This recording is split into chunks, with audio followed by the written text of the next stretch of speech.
Madame, Messieurs, bonjour. Merci de choisir Savane TV pour vous informer. Voici les principaux titres que nous allons développer.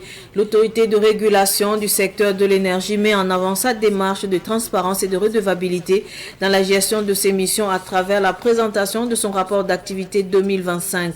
L'institution a remis au Premier ministre le document qui dresse le bilan de ses actions, résultats obtenus et défis rencontrés dans la régulation du secteur énergétique. La synthèse au début de ce journal. Move Africa Burkina cherche à renforcer la proximité avec ses usagers. L'opérateur télécom a organisé une rencontre d'échange avec les associations de consommateurs pour recueillir les préoccupations des consommateurs, améliorer la qualité de ses services et consolider la confiance avec ses clients. Les détails dans quelques instants. L'autorité de régulation du secteur de l'énergie a honoré hier son devoir de redevabilité institutionnelle.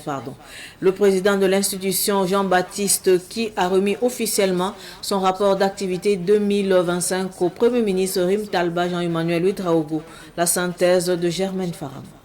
L'autorité de régulation du secteur de l'énergie a remis officiellement son rapport d'activité 2025 au Premier ministre Rim Talba Jean-Emmanuel Ouedraogo. Il reçoit du rapport d'activité 2025 de l'institution une progression des capacités nationales de production de l'électricité. Selon le rapport, le Burkina a produit 1,65 milliard de kilowatts d'énergie en 2025, soit une hausse de plus de 17% par rapport à 2024. Selon le même document, cette production énergétique est majoritairement dominée par la production thermique qui représente 72% de la production nationale avec une contribution de 28% des énergies renouvelables, dont 24% pour le solaire et 4% pour l'hydroélectricité. Les résultats de ce rapport font également ressortir une nette amélioration de la qualité de la fourniture de l'électricité. Le nombre moyen de coupures a diminué de 33%, tandis que leur durée moyenne a baissé de 65% par rapport à 2024. De normes avancées sont enregistrées au cours de l'année 2025, tant sur les plans juridiques, institutionnels, que sur le plan du renforcement de la sécurité énergétique et de l'amélioration de la qualité du service fourni aux usagers. Le Premier ministre a positivement apprécié les avancées. Rim Talba Jean-Emmanuel Ouedraogo a par ailleurs invité l'autorité de régulation du secteur de l'énergie à accompagner la dynamique de la Confédération AES à travers l'engagement de concertation avec les structures homologues du Mali et du Niger en vue de favoriser une meilleure coordination des politiques de régulation du secteur de l'énergie dans l'espace confédéral. Dr Jean-Baptiste Ki, président de l'autorité, a de son côté réaffirmé la disponibilité de sa structure à mettre en œuvre les orientations du chef du gouvernement en vue d'une amélioration continue du service public de l'énergie au Burkina Faso. Cette remise de rapport s'inscrit également dans la culture de redevabilité institutionnelle de transparence dans la gestion des secteurs stratégiques. Direction Yako, la deuxième édition de la journée d'hommage aux personnalités de la région de Yadga, initiée par l'association Initiative d'Action pour le Développement, se déroulera le 1er août 2026 à Yako dans la province du Passoré. À cette occasion, le président de l'association, Justin Bonkungu, invite l'ensemble des filles et fils du Passoré à se mobiliser massivement pour participer à cette journée dédiée à la reconnaissance et à la célébration des personnalités qui ont marqué la région. Daouda Yameogo et Ousmane Sanfo.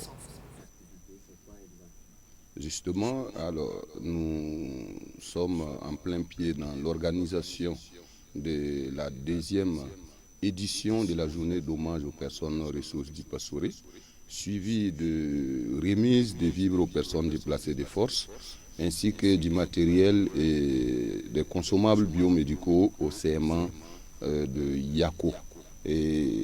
L'activité est prévue pour se tenir le 1er août à 9h au niveau de la maison des jeunes de Yako.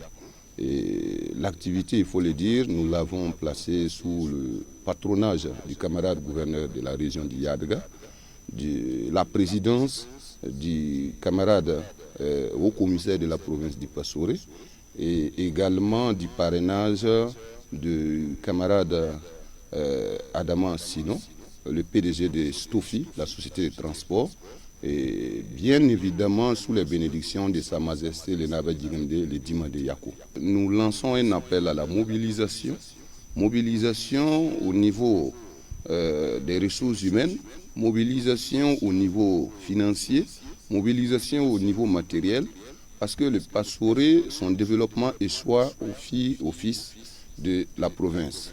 C'est vrai que l'État fait ce qu'il peut, mais c'est nous d'abord qui devrions nous donner corps et âme pour impulser ce développement. Si l'État intervient, ça va être un bonus, ça va être un plus.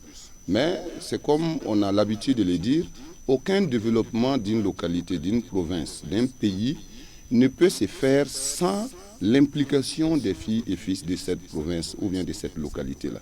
C'est pourquoi, avec les douaniers, nous avons décidé de prendre le taureau par les cornes pour que la province du Pastoré puisse compter parmi les provinces qui sont au stade de développement, qui vont bien évidemment émerger. Nous voulons que la province du Pastoré soit la première ou bien comptée parmi les premières parce que de par son histoire, il faut qu'on s'entende, il faut qu'on se comprenne, il faut qu'on se parle, il faut qu'on s'entraide. Et c'est à travers cela qu'on peut impulser un développement potent et potable, probant pour notre province. Je le disais également dans les titres, Move Africa Burkina a organisé ce matin dans le cadre de cette rencontre annuelle une session d'échange avec les responsables des associations de consommateurs. Cette rencontre s'inscrit dans une démarche de dialogue permanent visant à mieux cerner les attentes des consommateurs et à renforcer la qualité des services proposés. Le point avec Sidiki Kabré. À travers cette initiative, l'opérateur de téléphonie mobile Move Africa réaffirme sa volonté d'instaurer une écoute attentive des préoccupations, suggestions et alertes formulées par les consommateurs. L'objectif est de co-construire des solutions adaptées aux réalités du terrain, tout en consolidant la relation de confiance entre Move Africa et ses consommateurs. C'est pratiquement un rendez-vous, puisque sur l'espace de 12 mois, c'est la deuxième rencontre que nous organisons. C'est pour plusieurs objectifs. Comme vous savez, au-delà de la technicité de notre métier, de la technologie et des services, c'est les retours clients, c'est les attentes des clients et c'est l'expérience que nous offrons aux clients qui donne du sens au quotidien à notre métier. C'est dans ce cadre que ce genre de rencontre est très très important. D'un côté, ça nous permet de recueillir les attentes de nos clients, de voir qui sont les critiques, quelles sont les améliorations que les clients veulent qu'on leur apporte. Et d'un autre côté, ça nous permet de présenter aussi nos innovations, la façon avec laquelle nous voulons accompagner l'évolution de la demande de nos clients, que ce soit sur la partie Internet, que ce soit sur la partie fibre optique, sur la partie mobile money. Et c'est l'occasion aussi pour aborder un débat et un échange franc sur les choses qui permettent au secteur d'évoluer d'une manière générale. Il y aura des offres, notamment un plan très généreux sur le plan vacances, qui a démarré depuis quelques semaines et qu'on aura l'occasion de le présenter en détail et qui va porter sur plusieurs volets. Les volets des offres et de la générosité. Il y aura aussi des offres concernant la partie sociale de l'entreprise, sa responsabilité sociale. Les représentants des associations de consommateurs n'ont pas manqué de faire part des nombreuses préoccupations exprimées par les consommateurs, notamment en matière de qualité de service, de couverture des réseaux et de prise en charge des réclamations. Ils ont par ailleurs salué la tenue de ce cadre de concertation, tout en appelant l'opérateur de téléphonie à traduire ses engagements en actions concrètes et durables. Nous sommes là ce matin, c'est dans une dynamique d'échange et de collaboration renforcée. Nous prononçons ce matin, c'est notamment les délais, la dynamique d'optimisation des délais de traitement des plaintes et l'optimisation croissante de la durabilité des relations clients. Move. Cette rencontre a également servi de cadre de redevabilité, permettant à Move Africa de présenter le bilan des recommandations issues de la précédente session tenue en décembre 2025. L'opérateur a ainsi fait état des progrès enregistrés, notamment l'extension du réseau de fibre optique à 34 localités à la date du 30 juin 2026, ainsi que la poursuite du renforcement des capacités de ses équipes chargées de la relation clientèle. À travers cette démarche participative, Move Africa entend placer le consommateur au cœur de sa stratégie d'amélioration continue, dans la perspective d'offrir des services plus performants, accessibles et en adéquation avec les attentes de sa clientèle. Tout autre sujet à présent, un doctorat en tafsir et un master en génie civil obtenu au Caire en Égypte. Dr Asmad Sawadogo est de retour au Burkina Faso pour mettre ses compétences au service de sa patrie. Le nouveau docteur a été accueilli à l'aéroport international de Ouagadougou par la communauté Tidjania. Les détails avec Daouda Yameogo.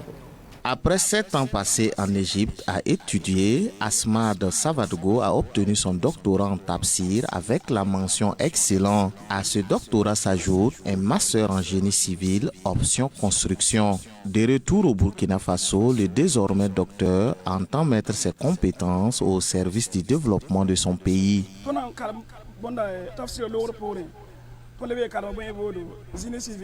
Après mes études islamiques, j'ai également obtenu un master en génie civil, option construction de bâtiments. J'ai voulu allier les connaissances religieuses aux compétences techniques, car le développement d'un pays repose sur la contribution de chacun. Que l'on soit musulman, chrétien ou d'une autre confession religieuse, nous avons tous un rôle à jouer. Chacun doit apporter sa pierre à l'édifice afin de participer ensemble à la construction et au développement de notre pays. Pour le secrétaire général de la Tigania, cette réussite est une fierté pour toute la communauté. Il salue la persévérance du nouveau docteur. C'est cette année d'études, il a d'abord fait des études islamiques et en dehors des études islamiques, il a fait des études, un master en génie civil. Ça veut dire que en fait, les deux vont ensemble. Il y a la connaissance religieuse qui doit être appuyée avec la connaissance technique. Parce que la Tigania, dans sa philosophie, en tout cas, met l'accent sur la religion, mais il met l'accent aussi sur la construction du pays. Dr Asmad Sawadogo a obtenu son doctorat sur le tafsir le 19 janvier 2025 au Caire en Égypte. Il compte mettre ses compétences au service du développement spirituel et socio-économique du Burkina Faso. Actualité musicale, Pierre Minungu, après 13 ans de silence, signe son retour sur la scène musicale avec un maxi de 4 titres intitulé Zangma. L'œuvre a été officiellement dédicacée ce week-end devant un public venu nombreux saluer le retour de l'artiste. Les précisions de Sidiki Kabré.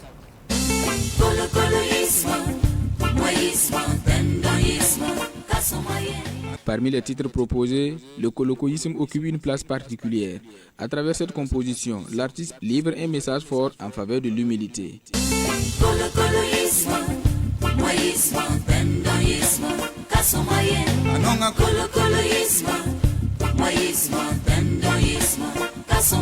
Pour lui, cette valeur demeure le véritable fondement de la réussite personnelle et du vivre ensemble. Je parle de beaucoup de choses à la fois. Je parle de tel que le colocoloïsme, qui signifie que voilà, se montrer, bomber la poitrine n'est pas bien. Et quand comment aujourd'hui il faut penser que sans les autres tu n'es pas toi, tu n'étais pas toi non plus. Voilà, ça parle de ça. Voilà, Fabéré qui parle de je n'ai pas côté, voilà, ainsi de suite. Avec Zangma, Pierre Minungu marque également son retour sur la scène musicale avec 13 années d'absence. Un retour empreint de maturité et de conviction par lequel il invite les mélomanes à renouer avec son univers artistique et à redécouvrir la richesse de son répertoire. Je remercie tous ceux qui ont écouté ma musique, qui ont aimé et puis qui continuent à m'épauler, qui continuent à m'aider. Je ne peux dire que big up. Présent à cette dédicace en qualité de parrain, Frédéric Zongo n'a pas manqué de saluer la qualité musicale et la profondeur des messages véhiculés par cette nouvelle production. Ça fait quand même un bout de temps que nous sommes ensemble, que nous nous accompagnons. Nous avons pratiquement été dans les mêmes situations en ce qui concerne la production et tout ce qui tourne autour de l'œuvre artistique. Pour clore cette cérémonie de dédicace, Pierre Minungu a offert au public un concert live empreint de convivialité et de communion. La soirée s'est achevée par la coupure d'un gâteau marquant le 71e anniversaire de l'artiste sous les applaudissements et les ovations de ses invités.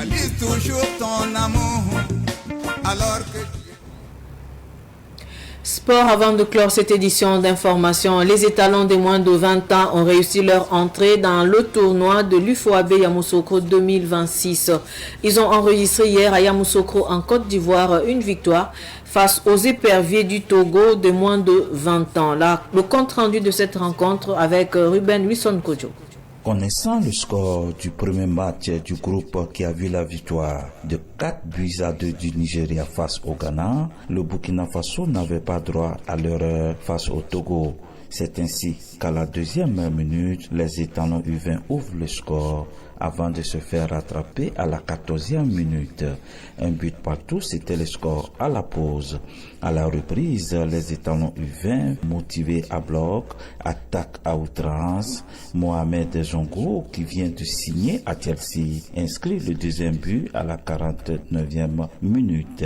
Dès lors, les Togolais blessés dans leur amour-propre multiplient des contres dans le camp burkinabé. Mais le portier Rahim Ouattara tient bon. Et pour se mettre à l'abri de toute surprise, Abdoul Nassis Ouedraogo, sur une belle phase de jeu offensive, conclut l'action à la 80e minute.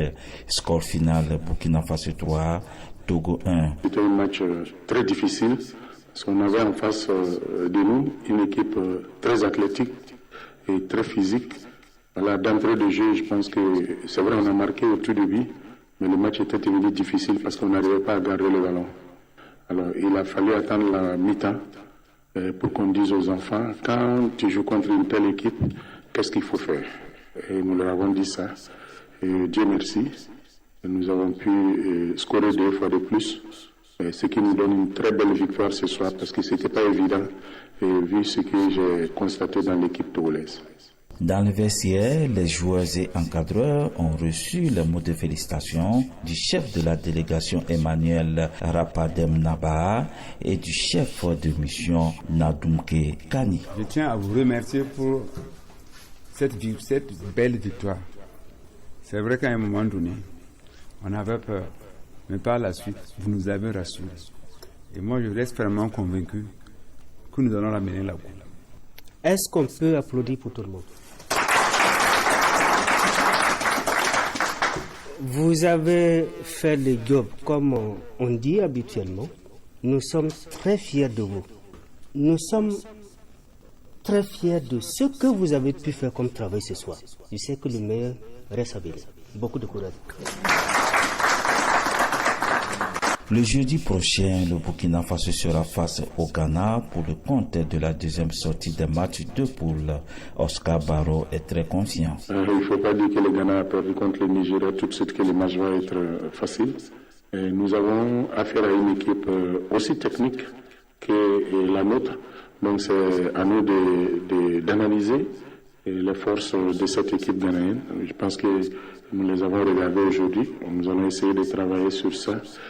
Pour voir le comportement, les mesures à prendre pour arriver à bout de cette équipe. Voilà, si on arrive à la gagner, nous serons qualifiés pour les demi. Et à ce moment, nous allons nous battre pour essayer d'être à la tête. Mais c'est un match qui va se jouer à fond. Voilà, et surtout, c'est une équipe qui n'a pas grand-chose à perdre. Le fait qu'elle soit déjà qualifiée, voilà, ça peut être une difficulté parce qu'elle peut être très relâchée. Voilà, et puis jouer avec toutes ces expressions. À l'issue donc de cette première journée dans le groupe B, le Nigeria et le Burkina Faso occupent la tête du groupe avec 3 points plus 2 en goal différentiel. C'est sur cette note sportive que s'achève cette édition d'information. Merci de rester fidèle au programme de Savane TV. Au revoir.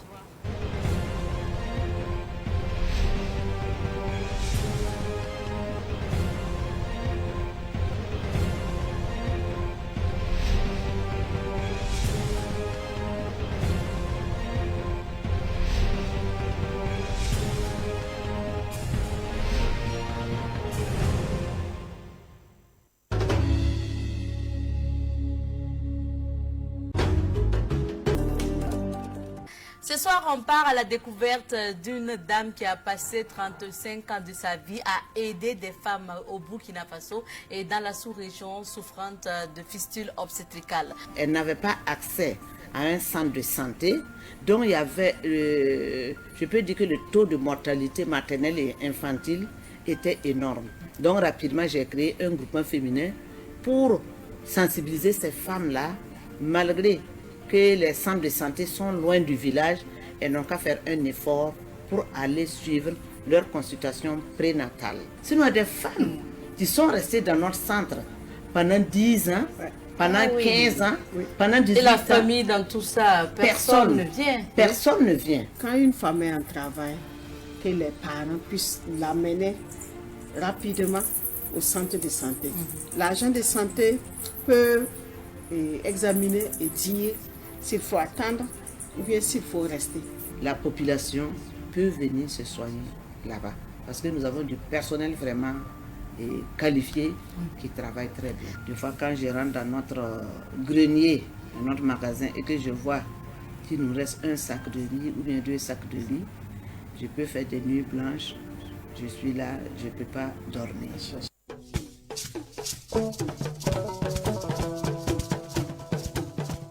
Yama le marquing gaming, à un moment de jour, à pas courir. Non, à un moment de jour, à courir. Aya auto, puisque Zoupalongo attaque la famille à Yabari. Attaque la famille à Yabari, femme, la famille à Jikipina. Au fur et à mesure, what est la satiki? I give you a little bahano. For Hanley live on Paname, giving a little Yabari. L'encoifre les jours of patate dinner.